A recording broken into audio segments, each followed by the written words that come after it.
कर्म का फल। क्या डोनर मिल गया? तुम ऑपरेशन की तैयारी करो, मैं बस 15 मिनट में पहुंचा। नीलेश ने जल्दी से फ़ोन पटका और कपड़े पहनने लगा। नीलेश पेशे से डॉक्टर है। उसका बेटा हर्ष क्रोनिक किडनी डिजीज़ नामक बीमारी से पीड़ित है। उसकी दोनों किडनियां खराब हो गई हैं। उसके पास अब कुछ घंटों का समय ही बचा है। अगर इस बीच उसको नई किडनी ट्रांसप्लांट नहीं हुई तो उसकी मृत्यु निश्चित है। नीलेश काफ़ी दिनों से किसी किडनी डोनर की तलाश कर रहा था। उसने कई अखबारों और समाचार चैनलों पर इश्तिहार दे रखे थे और आज जब उसे किडनी डोनर की खबर मिली तो उसके पांव जैसे ज़मीन पर नहीं पड़ रहे हैं। वैसे तो हम सब डॉक्टर को भगवान के बराबर का स्थान देते हैं, लेकिन आज एक भगवान को ही भगवान मिल गया है। नीलेश बाहर निकलकर कार में बैठा और देखते ही देखते गाड़ी ने गति पकड़ ली। नीलेश मानो मन की गति से अस्पताल पहुंचना चाहता था। उसके सामने बस उसके इकलौते जिगर के टुकड़े हर्ष का चेहरा मंडरा रहा था। इन्हीं ख्यालों में डूबे नीलेश को सामने का रेड सिग्नल दिखा ही नहीं और उसकी 70 किलोमीटर प्रति घंटे की रफ्तार वाली कार ने सामने जेब्रा लाइन से सड़क पार कर रहे एक व्यक्ति को जोर की टक्कर मारी।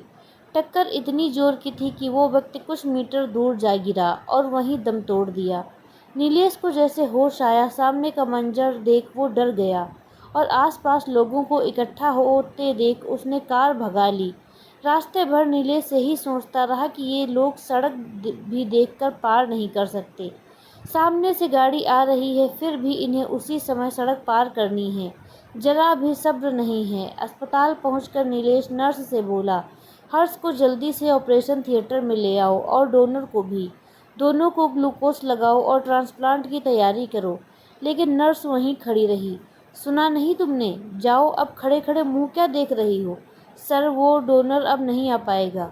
क्या? क्या मतलब नहीं आ पाएगा? 5 लाख रुपए मिलेंगे उसे, बताया नहीं तुमने?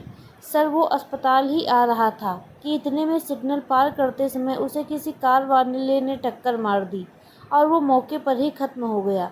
नीलेश को अब चक्कर आ गया, पैरों तले जमीन खिसकती मालूम दी। उसकी आंखों में अभी कुछ देर घटित पूरा वाक्य तैरने लगा। वो पास के एक खंभे के सहारे अपना सर पकड़कर नीचे बैठ गया और रोने लगा। जो व्यक्ति इसके बेटे का जीवन लिए आ रहा था, इस अभागे ने उसे ही मार डाला। अब नीलेश के पास अपने आप को कोसने के अलावा कोई विकल्प नहीं बचा था।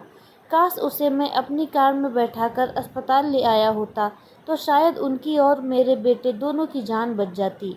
लेकिन मैं अभागा पूरे रास्ते उन्हें ही कोसता रहा। नीलेश अब अपने पाप का प्रायश्चित करना चाहता था, लेकिन शायद उस पाप का कोई प्रायश्चित नहीं था। नीलेश हर्ष के वार्ड की तरफ गया। अपने बेटे से नजरें मिलाए लायक तो नहीं बचा था, इसीलिए उसने बाहर से ही दरवाजे पर लगे शीशे से अंदर झांका। हर्ष बड़ी उम्मीदों से दरवाजे की तरफ देख रहा था। उसकी सांसें धीरे धीरे उखड़ रही थीं और उसका जीव शून्य में विलीन होता जा रहा था। धन्यवाद।